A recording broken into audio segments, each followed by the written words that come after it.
Jóvenes, buenas tardes, me da gusto saludarlos, aunque sea por esta vía. Espero que hayan tenido una relajante semana de receso, claro, en estas condiciones. Y para aquellos que tengan fe, pues les mando una felicitación por estas Pascuas de Resurrección. Espero que ustedes y sus familias estén muy bien. Nos corresponde retomar nuestro curso y para ello vamos a tratar el día de hoy el tema siguiente después del emplazamiento, que es el de la contestación de la demanda. Procesalmente hablando, la contestación de la demanda es una figura procesal muy importante porque va a fijar junto con la demanda la litis en el juicio. Es el momento que tiene el demandado para deducir sus derechos, para presentar sus excepciones o poner sus excepciones, para contestar los hechos y, digamos en términos coloquiales, es cuando su suerte queda echada. Las posibilidades de defensa quedarán definidas en la contestación de la demanda. Antes de entrar de lleno a esto, quisiera hacer algunas consideraciones. Cuando una persona recibe una demanda, antes de hacer la propia contestación, es importante tomar en cuenta estos requisitos que les establezco yo en estos cuatro números. En primer lugar, si se cumplieron los requisitos de ley del emplazamiento. Esto es fundamental porque un emplazamiento mal hecho, como lo vimos en su momento, puede dar paso a una nulidad de actuaciones. Y una nulidad de actuaciones, como lo hemos dicho hasta el cansancio, se trata de la inexistencia jurídica. Entonces, lo primero que hay que revisar es si se cumplen los requisitos de ley del emplazamiento. Para ello hay que revisar con lupa las constancias del emplazamiento que se le dejaron al demandado en esta diligencia tan relevante. En segundo lugar, hay que analizar la competencia del juez que los está citando a juicio. También en el tema anterior hablamos un poquito con más detalle cómo se define la competencia, que puede ser por cuantía, puede ser por territorio y demás.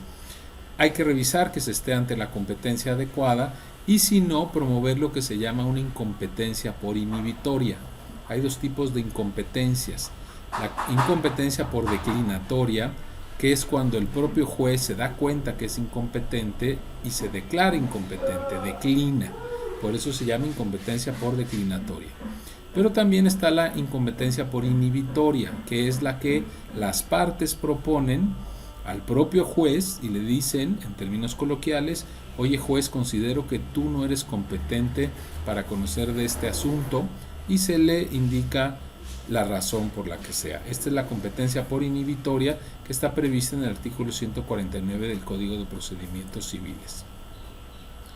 Una vez revisados estos dos requisitos, vendría el tercero, que es que las copias de traslado estén completas. Hay copias de traslado que son muy sencillas porque estamos hablando de unas 10, 20 fojas, pero hay otras copias de traslado que son francamente complicadas. Entonces hay que revisar que estén debidamente selladas y foliadas para que al demandado tenga la garantía de que es una copia fiel de lo que la parte actora acompañó en su demanda inicial. Entonces hay que revisar estas copias de traslado debidamente selladas y foliadas.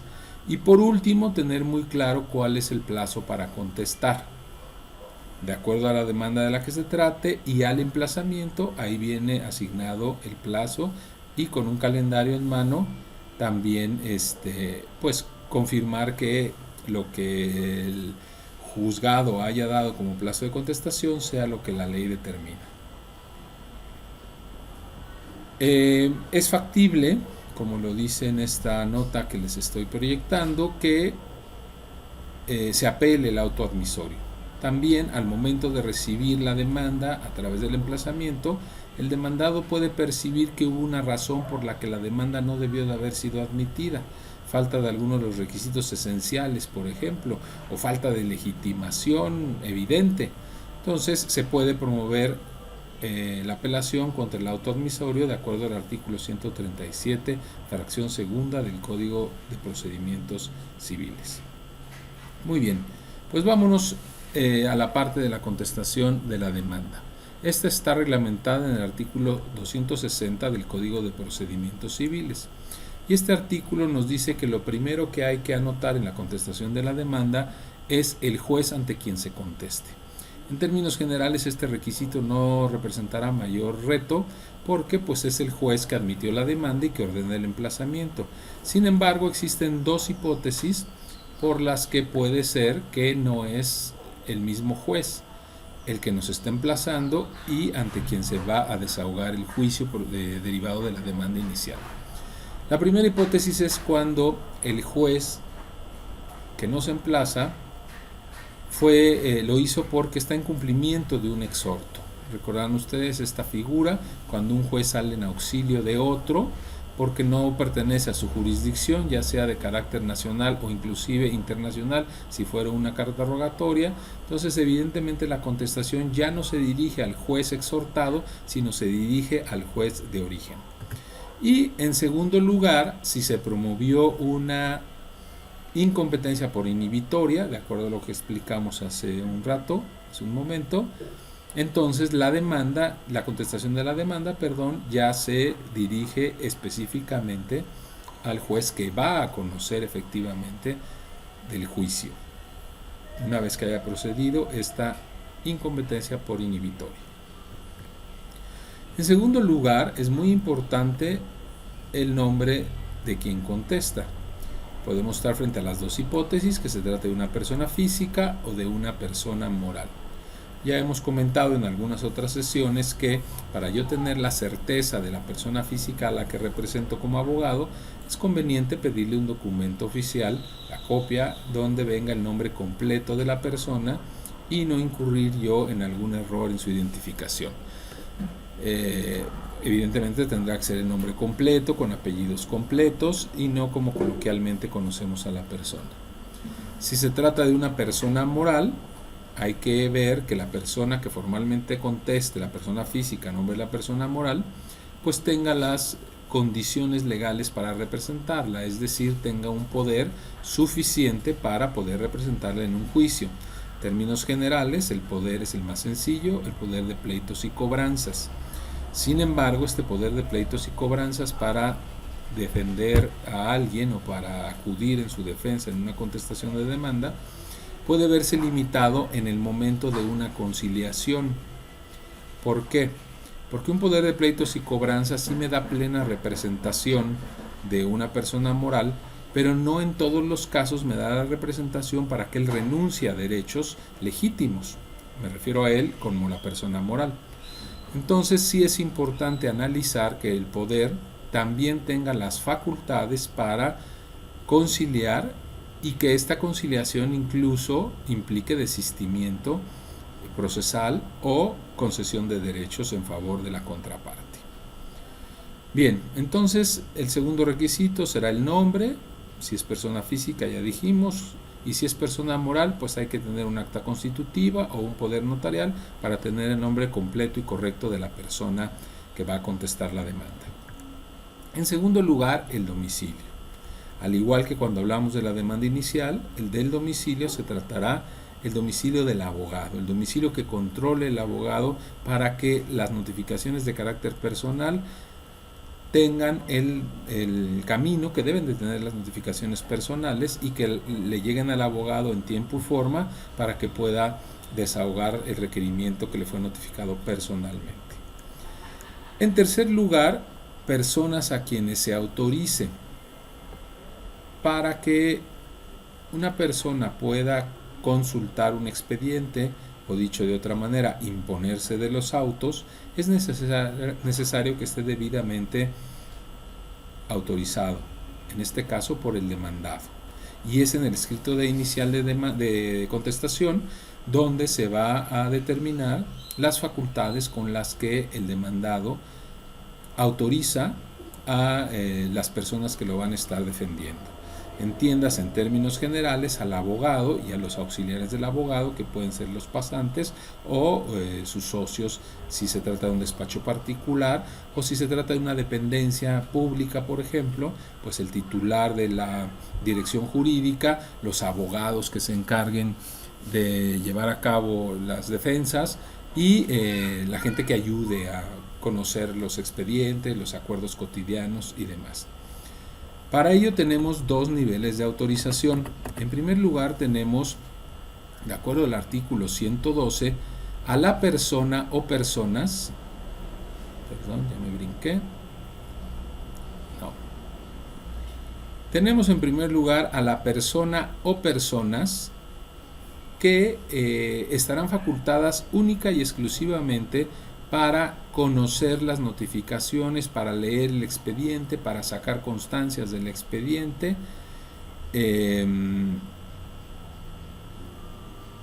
¿Dónde está? Aquí está. Las partes podrán autorizar para oír notificaciones en su nombre a una o varias personas. Esta es, digamos que es la primera parte de la autorización. Oír notificaciones exclusivamente. Y el segundo nivel es quedar facultado para intervenir en representación de la parte. A esto le llamamos el mandatario judicial. Un mandatario judicial será el abogado que pueda firmar escritos a nombre de su representado, en este caso a nombre del demandado, y de todo tipo de escritos. Escritos para promover recursos como una apelación, escritos para ofrecer pruebas, escritos para desistirse de pruebas, escritos de alegatos, mientras que la primera autorización es exclusivamente para oír notificaciones en su nombre y para que coloquialmente le presten el expediente en el juzgado. Es importante que nosotros definamos nuestra relación con nuestro cliente, en el caso de ser abogados particulares, para ver si nos autorizamos en el primer nivel o en el segundo nivel. El primer nivel pues no implica mayores responsabilidades, pero tampoco nos deja un margen corto de acción. El segundo nivel nos permite actuar a nombre de nuestro cliente, pero aumenta nuestras responsabilidades. En términos generales, como lo hemos dicho en otras ocasiones, yo siempre recomiendo más bien el primer nivel cuando se trata de clientes con los que no tenemos mucha confianza. ¿Por qué? Porque así tiene que acudir a nosotros, o más bien nosotros le pedimos que acuda cada vez que tenga que firmar un documento, cada vez que tenga que comparecer en una audiencia, de tal manera que él va viviendo junto con nosotros el proceso del juicio. Y así va entendiendo de qué se trata, cómo vamos, la actitud de la contraparte, y justificamos nosotros nuestro trabajo del día a día. Si nos autorizamos como mandatarios judiciales y nunca lo convocamos ni a firmas de documentos ni a audiencias, pues entonces el cliente puede creer que o no estamos trabajando o lo que hicimos fue realmente muy poco. Entonces, bueno, esta es una recomendación a título personal, que en términos generales, salvo que ya tengan un nivel de confianza muy amplio con su cliente, no se autoricen salvo como mandatarios judiciales, salvo que tengan esta amplia confianza. Muy bien, el siguiente requisito, bueno, aquí ya está lo que habíamos comentado, para ir a recibir notificaciones o como mandatario judicial. El primer caso es la autorización sencilla, el segundo es la autorización mucho más amplia.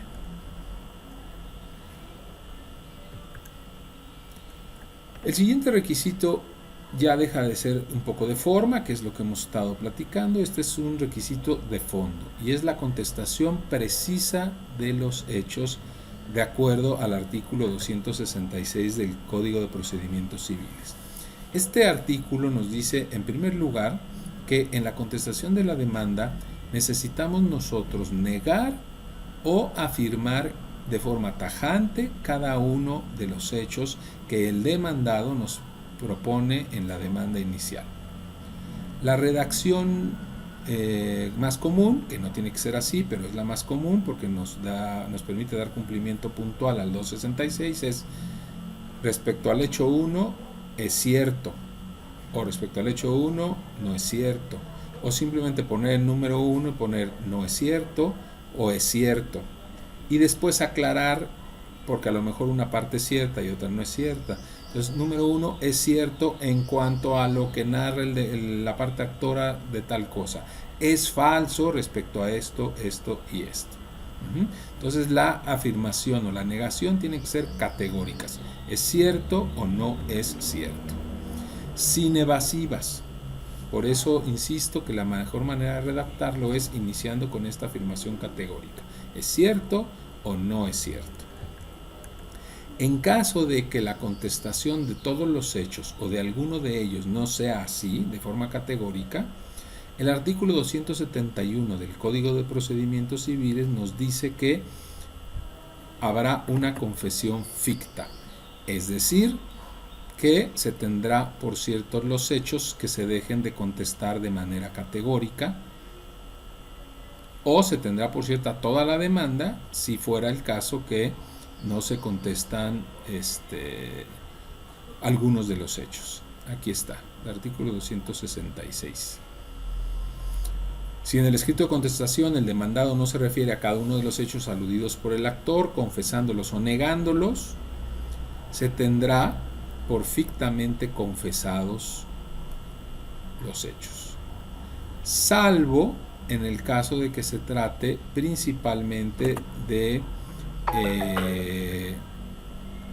asuntos familiares. En asuntos familiares no hay una confesión ficta. Aquí es la negativa ficta la que opera y algunos otros hipótesis que podríamos ver en el 271.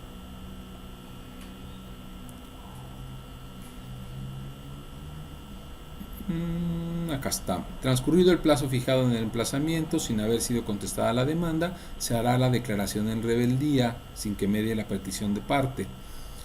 Bueno, esta declaración de rebeldía es muy importante porque recordarán ustedes que cuando vimos las reglas generales del proceso, algunas cosas correspondían a las partes y otras la carga es del juez. En este caso es del juez. Quien tiene que hacer la declaración de rebeldía por no contestar la demanda en tiempo y los hechos es el juez, y por lo tanto él va a revisar escrupulosamente y bajo su más estricta responsabilidad si las citaciones y notificaciones precedentes están hechas al demandado de forma legal, porque esta es responsabilidad exclusiva del juez, como evidentemente lo era el emplazamiento. Las partes podrían solicitar la declaración, en este caso el actor, de la rebeldía y de la afirmativa ficta en caso de no contestar, pero será el juez el único que tiene la potestad para hacerlo o para no hacerlos. Y aquí está la parte que les decía yo. El artículo último párrafo del 271 dice que se presumirán confesados los hechos de la demanda que se deje de contestar, salvo estas materias, cuando se afecten relaciones familiares, el estado civil de las personas y si el emplazamiento en todas las materias haya procedido por edictos. Estas serían las tres hipótesis en las que no procede la confesión ficta o la afirmativa ficta de los hechos no contestados. Una tercera hipótesis es que al contestar los hechos, como también lo veíamos en la redacción del 266, no proceda ni una negativa ni una afirmativa, sino lo que procede es la manifestación de ignorancia. ¿Qué hechos son los que el demandado puede contestar que los ignora? Pues son aquellos que no le consten porque no son propios, porque se está narrando alguna otra circunstancias en la que él no formó parte. Entonces se contestaría de esta manera: el correlativo, el hecho correlativo, no se afirma ni se niega por no ser propio. Otra vez de manera contundente, ahora se manifiesta una ignorancia, pero se aclara que es porque no es propio. Lo que está narrando no me corresponde a mí. Por ejemplo, puede ser el caso de dos o más demandados en el que diga esto que estás narrando es del demandado y del otro demandado, del codemandado, por lo tanto a mí no me consta y lo ignoro. O también puede ser, como es muy común, que el actor empiece narrando sus propios hechos. Por ejemplo, si yo estoy defendiendo a una tienda de pinturas que no le han pagado, el primer hecho podría ser: mi representado es una tienda de pinturas que se dedica a la compra y venta de pinturas de la marca Comex. Ese es el primer hecho. Al momento en que lo lee el demandado, dice, bueno, pues ese hecho no es mío, no me es propio. El actor dice que él compra y vende pinturas y que son cómics, pues eso le consta a él. Entonces yo ahí diría, respecto al primer hecho, ni se contesta ni se niega, ni se afirma ni se niega, perdón, por no ser un hecho propio. Bien. Una vez que se contesta categóricamente negando o afirmando el hecho o manifestando si se desconoce por no ser propio, se pueden añadir hechos que a lo mejor dolosamente o por descuido o por lo que sea, o porque no le constan, el actor no los narró en su demanda. Entonces el demandado contesta el hecho.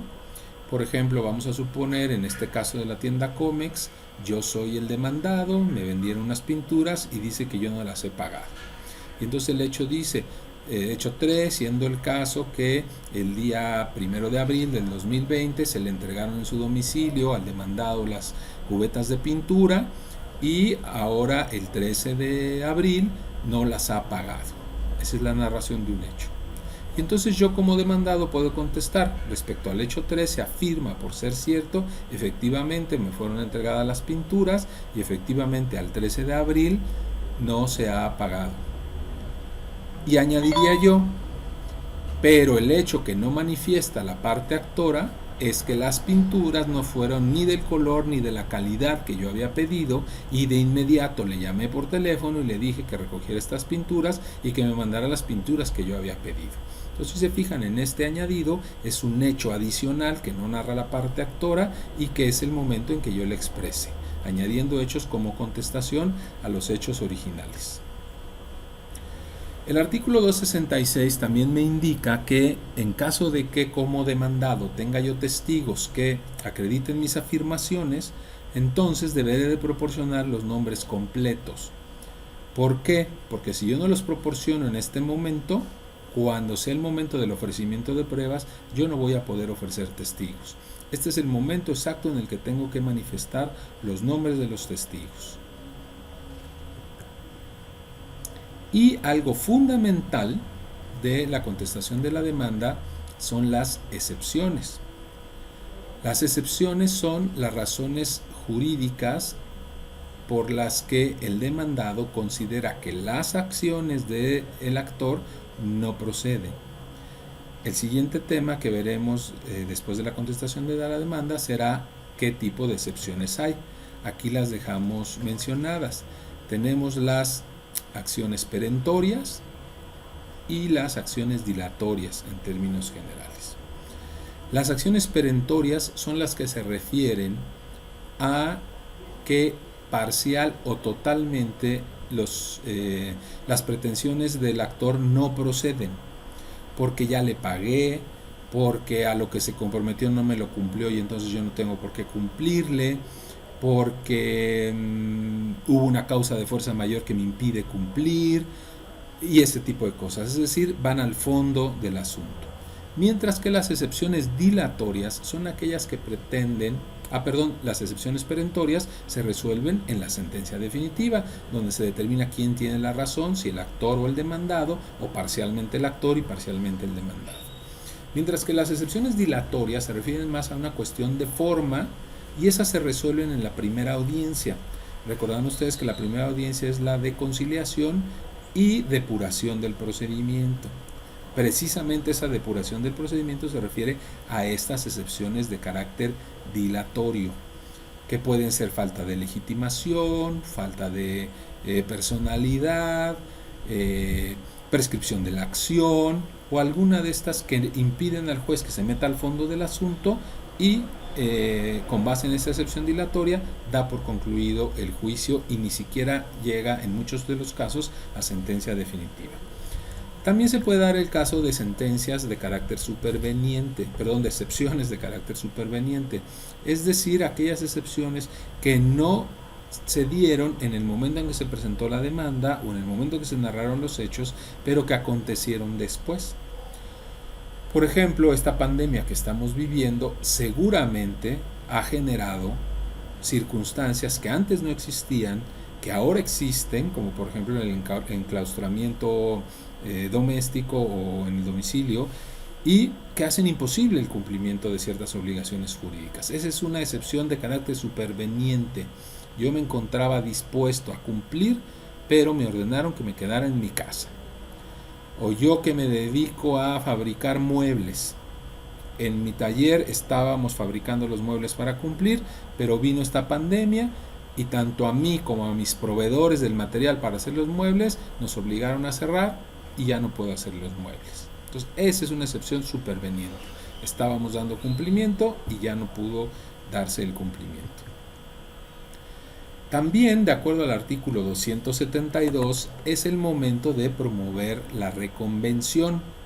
La reconvención, en términos coloquiales, es la contrademanda. Así como el actor tiene derecho a promover una demanda ejerciendo las acciones y solicitando las pretensiones a las que él considera que tiene derecho, el demandado, en el momento de contestar, dice: no solo no es procedente la demanda del actor, sino que tengo yo acciones en contra de él.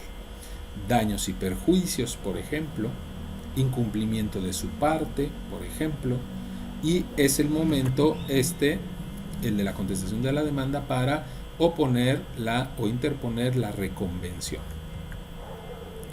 También, de acuerdo al artículo 22 del Código de Procedimientos Civiles, es el momento del llamamiento a un tercero interesado al juicio, o inclusive un tercero en que le pueda parar perjuicio la propia sentencia. El caso más clásico, por ejemplo, vamos a suponer que yo soy el demandado de un juicio reivindicatorio. Viene una persona y me demanda que yo le devuelva un inmueble. Yo tengo la posesión de un inmueble. Me demanda. Y yo, al momento de contestar la demanda, le digo evidentemente que no tiene razón de demandarme esto, pero además que ese inmueble está en posesión de un tercero, que es un inquilino de buena fe. O peor, que esa demanda, que ese inmueble yo ya lo prometí en venta a un comprador de buena fe, pues lo llamamos como tercero interesado a juicio. Porque si a mí me ganan el juicio, entonces no le voy a poder cumplir al inquilino, o no le voy a poder cumplir de la misma manera al posible comprador, o al comprador en el que ya estábamos en el proceso de venta. Entonces, el actor a lo mejor ni sabe que existe esa persona, o sabiéndola no la convoca, pero yo sí la convoco a juicio porque la sentencia le puede parar perjuicio. Eso se le llama un tercero interesado a juicio, y este es el momento de solicitar el llamamiento. El juez analizará si para su criterio es pertinente llamarlo, y entonces lo emplazará, al igual que me emplazó a mí como demandado. Y por último, muy importante, en la contestación de la demanda hay que acompañar los documentos en el que se fundan las excepciones. Es muy importante que todo lo que se acredite y que tenga modo de hacerse este acreditamiento de manera documental, es el momento de acompañarlos. Así como estaba la obligación para la parte actora de acompañar los documentos fundatorios de su acción, existe en este momento la obligación para el demandado de acompañar los documentos en los que funden sus excepciones. A diferencia del actor, no tendrá que acompañar copias para correr traslado, pero sí tiene que acompañarlos, y será el actor o sus personeros los que acudan al expediente para para conocer estos documentos, analizarlos, y sobre ellos versará el juicio. Pues bien, jóvenes, esto es requisitos de la contestación de la demanda. Como lo hicimos en la anterior ocasión, quedará abierto el foro en la hora de clase por si alguno de ustedes tiene dudas, y las podemos atender puntualmente. Quedo a sus órdenes y muchos saludos a todos.